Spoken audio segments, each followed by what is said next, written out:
My presentation today will revolve around the effects of self-affirmation and verbal encouragement on running performance. Before I get started, I would like to take a moment to introduce myself. My name is Emily Bravo Rodriguez, and I currently attend George Washington High School. In the fall, I will be attending the University of Virginia to major in biology and start a pre-med track in hopes of becoming a psychiatrist. When I first started to look for a research topic, I knew that I wanted to focus on psychology to some extent. Part of what motivated me down this path was my interest in the effects that people can have on the mental state of others. Additionally, as I have become more conscious and independent, I have started to become more focused on my health. For this reason, I began to search for methods that would motivate me to work out, and it was imperative that I find interventions that were easy to implement into a daily workout routine. My intention is that based off the results from my study, parents, coaches, and athletes can have a better understanding on the methods that lead to an improved mental state and can therefore generate better sport performance and habitual physical activity. Before I could start my own research, I had to turn to previous literature to understand how encouragement works to facilitate tasks. In a 2015 study, various encouragement methods were deemed to have created a significant effect when implemented on specific tasks. Techniques such as visualization, affirming words, and meditation were used on both academic and physical tasks. And it was determined that encouragement works by shifting a person's attention away from their task at hand, ultimately lessening their mental load and helping improve their performance. As I started to delve deeper into this topic, I began to wonder if certain encouragement methods worked better than others at improving performance. It was at this point that I began to focus more on the effects of self-affirmation and verbal encouragement. Self-affirmation is a form of encouragement that is typically delivered by having participants read affirming statements to their own selves. Many studies have analyzed the effects of self-affirmation and have found that athletes that practice self-talk experience significant differences between their baseline and treatment runs. Overall, these studies have positioned self-affirmation as an effective performance booster and have also given guidelines for future researchers, which I took into account prior to conducting my own study. It was suggested that participants be provided with a long list of affirming statements, from which they can then self-select the phrases that they find the most helpful. This was done in my experiment. It was also suggested that researchers provide their participants with a moment to read their affirmations silently to their own selves in order to avoid participant discomfort as well as other lurking variables. On the other hand, verbal encouragement is delivered by having outside influences give encouraging statements to participants. Usually parents, peers, and coaches are the ones to deliver this intervention. And like self-affirmation, there have been multiple studies conducted that have established this technique as effective. My research will specifically focus on motivational verbal encouragement, which tends to use phrases such as keep going and you can do it. This is because one study proposed that motivational verbal encouragement yields the best results, especially when applied to running interventions. This suggests that when used during running interventions, motivational verbal encouragement should create a significant improvement in participant performance. After thoroughly researching self-affirmation as well as verbal encouragement, I began to take note that there was a gap in the knowledge of my field. While these strategies have been supported by prior research to be effective performance boosters, no study had compared these techniques against each other. Therefore, the goal for my research was to identify key differences in how these interventions affect adolescents in particular, with the ultimate goal of finding the most effective technique within this age group. This led me to my research question: does verbal encouragement or self-affirmation affect a runner's performance? Before starting testing, I constructed a null hypothesis, which stated, if runners introduced to verbal encouragement or self-affirmation during a timed run, then lap times will not differ between interventions.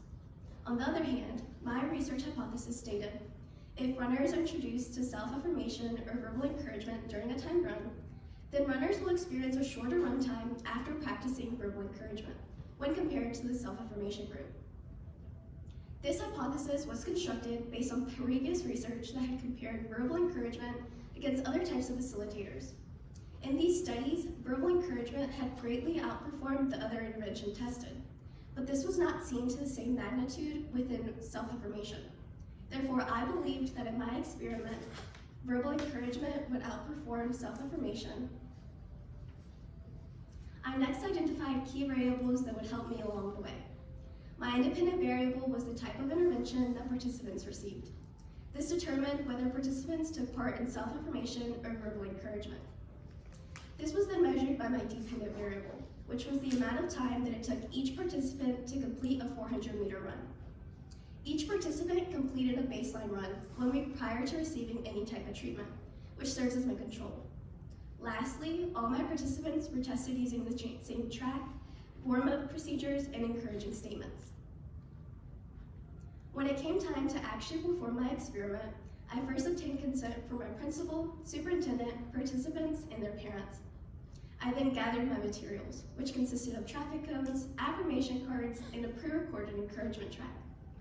I next split my sample of 30 to include 15 people in each testing group.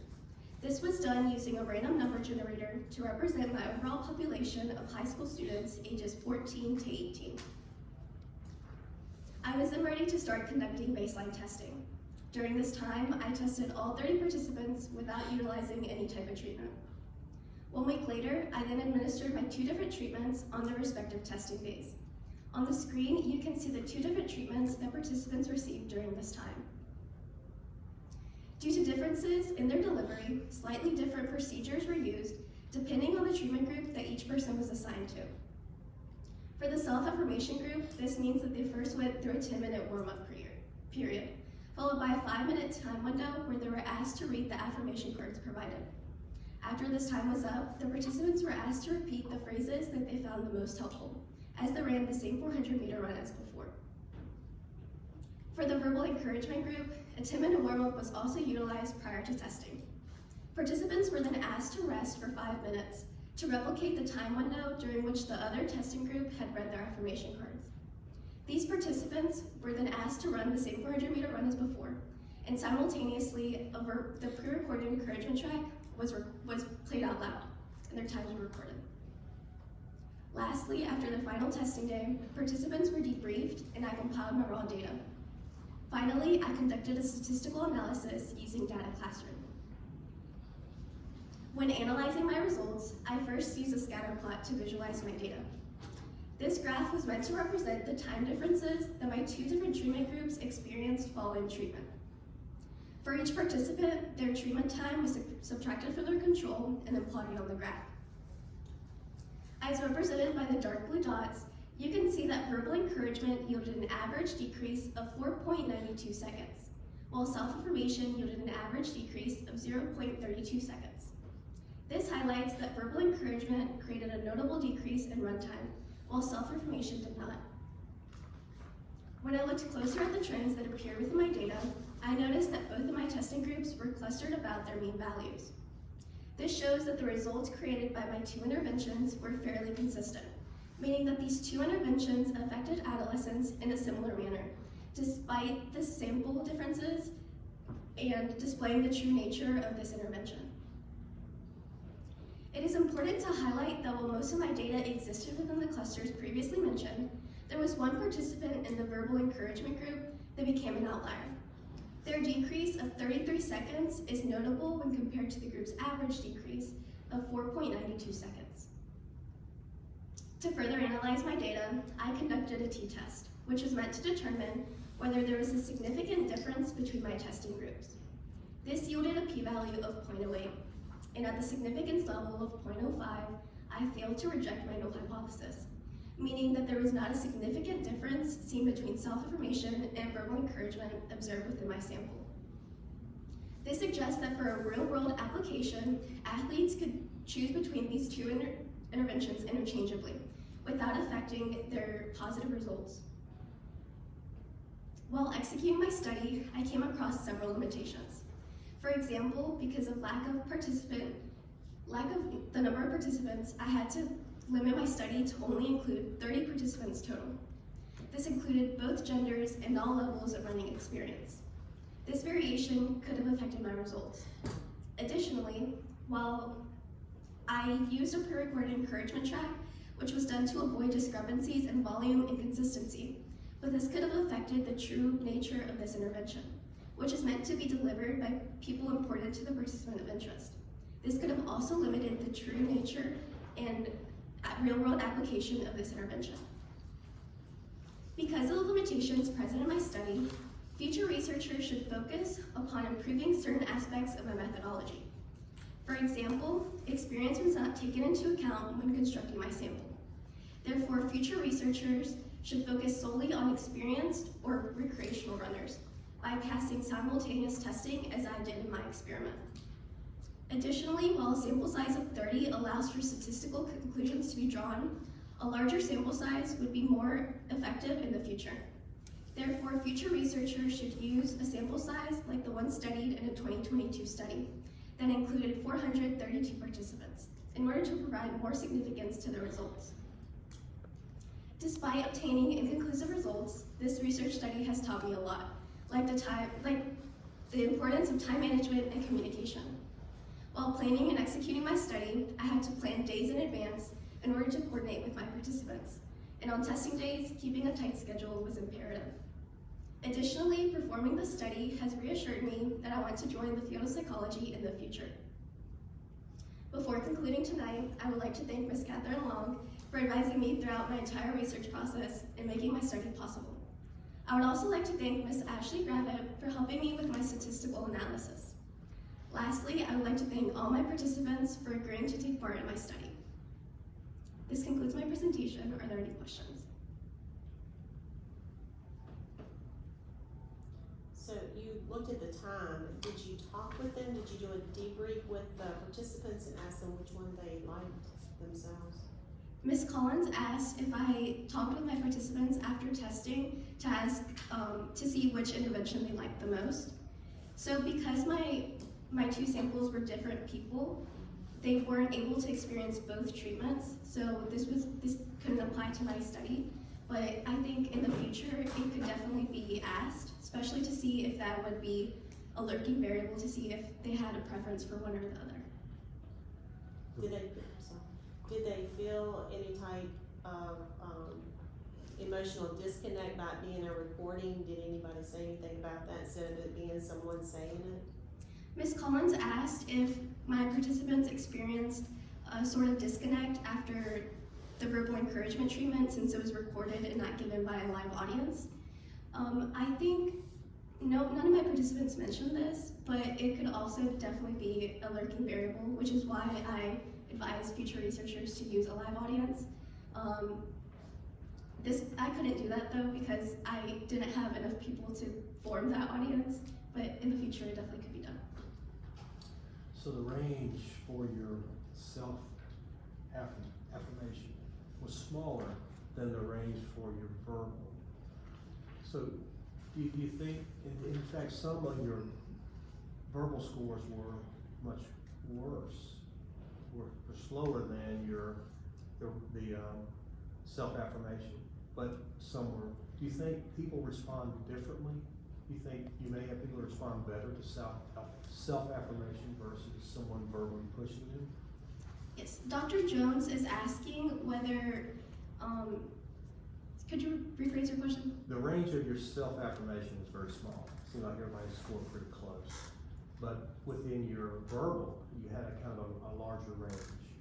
So in some people in that group scored were slower. And it seems like it's such a range. Do you think some people respond differently? Some people may respond better to self-affirmation versus someone verbally pushing them. Dr. Jones mentioned that the two ranges between my interventions were dissimilar. He pointed out that for my self-affirmation group, the range was a lot smaller, and for the verbal encouragement, it was a lot bigger. And he wondered if the interventions could have affected people differently. So because of the large variety in my sample, this could have well affected how well the participants did. Also, the decrease in the time isn't necessarily explained by the interventions, but it could also be explained by the variation in my sample, because some runners were more conditioned to it, and then so they had more experience with running. Yes, Ms. Kim? Were you the one that recorded the audio check for the runners? Ms. Kent asked if I recorded the verbal encouragement treatment. I did. I used a YouTube video that was like a crowd cheering, and I used that as a background. And then I read the same affirmation cards in the same order that I provided my participants out loud to record my memo. Do you think that the gender differences being that, do you think a male runner with a male audio track would have performed better, or a male runner with a female audio track would perform better, and vice versa? Ms. Kent asked if I think that participants respond better to the recording from the same gender, and I think it could, because it can mimic like your internal voice. But at the same time, I think if you use like a large audience, I think that would be better than like a male recording for a male runner.